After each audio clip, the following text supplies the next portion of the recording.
la réunion interministérielle consacrée au financement de l'élevage.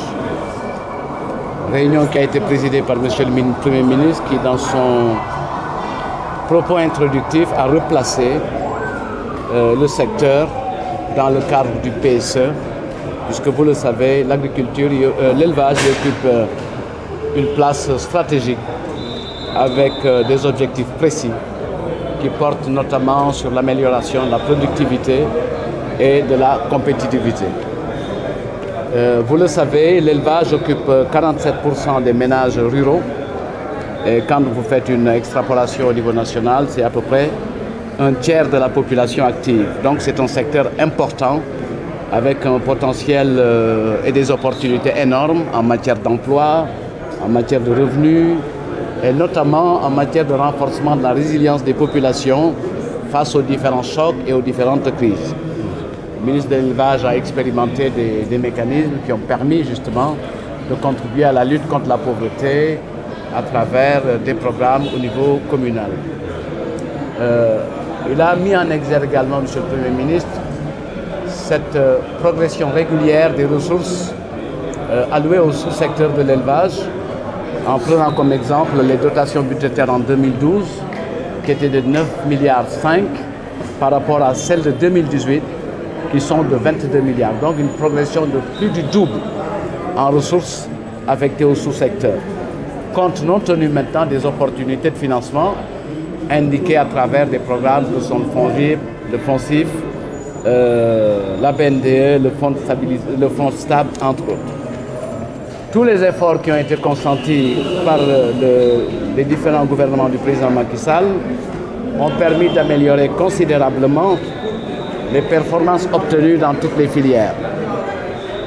Animales, notamment la production de viande, la production de lait, la production d'œufs de consommation et l'exportation des peaux et cuir. Ainsi, pour renforcer cette tendance, le Premier ministre a indiqué l'urgence de mettre en place des mesures efficaces pour lever les contraintes liées au financement du sous-secteur et consolider les acquis à travers les projets et programmes existants.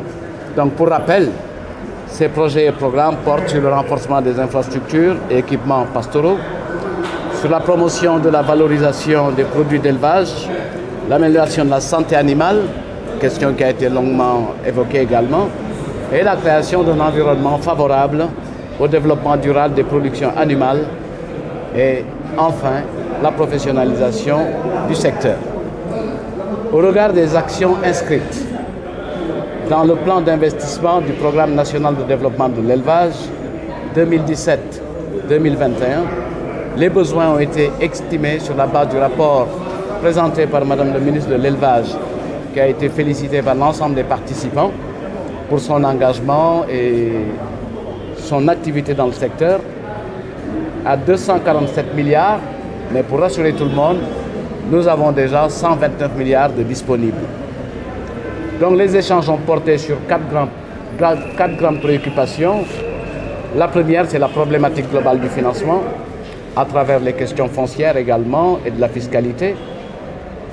En termes d'environnement à mettre en place au niveau méso, mais également au niveau micro.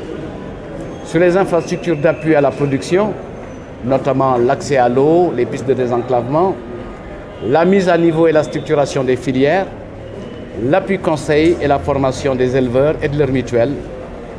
À la suite des échanges qui ont été fructueux, comme vous pouvez l'imaginer, Monsieur le Premier ministre a arrêté un certain nombre de recommandations qui seront soumises à la décision du Président de la République à l'occasion du prochain Conseil des ministres.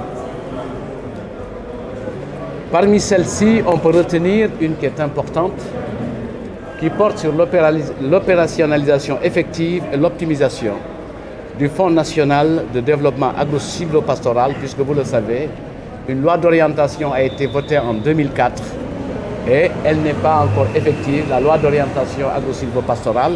Et au cœur de ce projet, de cette loi, il y a un fonds et l'orientation qui est dégagée par Monsieur le Premier ministre, c'est de le rationaliser, de le rendre effectif, de l'optimiser, essayer de réfléchir sur une rationalité qui devrait permettre de le structurer en guichet pour permettre au secteur de l'élevage, au secteur de l'agriculture, au secteur du développement durable et au secteur de la pêche de pouvoir accéder aux ressources. Une deuxième orientation a été dégagée à l'issue des recommandations proposées par le ministre de l'Élevage et des productions animales. C'est le renforcement des dotations budgétaires. On l'a constaté, d'année en année, il y a une progression des ressources budgétaires allouées au sous-secteur de l'élevage. Et une des indications retenues, c'est d'optimiser les mécanismes et les procédures de la délégation à l'entrepreneuriat rapide jeunes et femmes pour passer à l'échelle sur les différents modèles qui ont été expérimentés avec les partenaires, mais également avec les programmes et projets mis en œuvre par le ministère de l'Élevage. Une autre piste a été dégagée et retenue comme orientation majeure. Il s'agit de voir la contribution des interprofessions sous forme de prélèvement à partir des filières de production. De la même manière, une recommandation forte a été retenue, c'est celle d'améliorer et d'optimiser au travers de la mutualisation la contribution des partenaires techniques et financiers, celle du secteur privé et celle des collectivités locales. Enfin, en termes de structuration des filières, recommandation forte a été donnée, notamment au ministère du Commerce, pour mobiliser à travers le programme de mise à niveau de l'ADPME des programmes de renforcement de capacité, mais également des programmes de renforcement de capacité managériale, mais des capacités également des organisations en vue de développer une compétitivité par les prix du secteur, par sa mise à niveau. Les filières qui sont concernées, comme je l'ai dit tout à l'heure, c'est les filières animales, c'est les filières du lait, c'est les filières agricoles, apicoles, donc la culture du miel, les filières équines, porcines et de la volaille. Au niveau des infrastructures de production, question préoccupante et centrale qui permet justement de rentabiliser l'investissement à travers des programmes, et le ministre en charge des infrastructures a un programme pour faire des visites de terrain en vue d'optimiser le programme de construction de pistes de production et des encadrements. La question de l'insécurité foncière a été également évoquée. Il s'agit d'apporter plus de sécurité dans les exploitations des fermes d'élevage, et ça, des propositions qui ont été contenues dans le projet de réforme foncière seront soumises à l'examen. Une autre question a été désignée comme orientation forte à l'endroit des structures de financement, les banques, les structures mutualistes. Il s'agit de l'adaptation du crédit au cycle de production. D'autres pistes ont été évoquées relativement à la filière laitière. C'est la problématique de la TVA sur le lait pasteurisé local avec les préalables de labellisation et d'étiquetage. Et enfin, des pistes ont été identifiées en termes de cofinancement pour développer de l'impact, pour renforcer et augmenter l'impact de l'investissement. Donc voilà, au sortir de cette réunion, ces mesures importantes ont été arrêtées qui prennent appui sur les propositions et recommandations faites par le ministre de l'Élevage. Voilà. Fils, c'est quoi le vrai bilan de notre président de la République? C'est quoi? Regardez sur l'ERAD.net.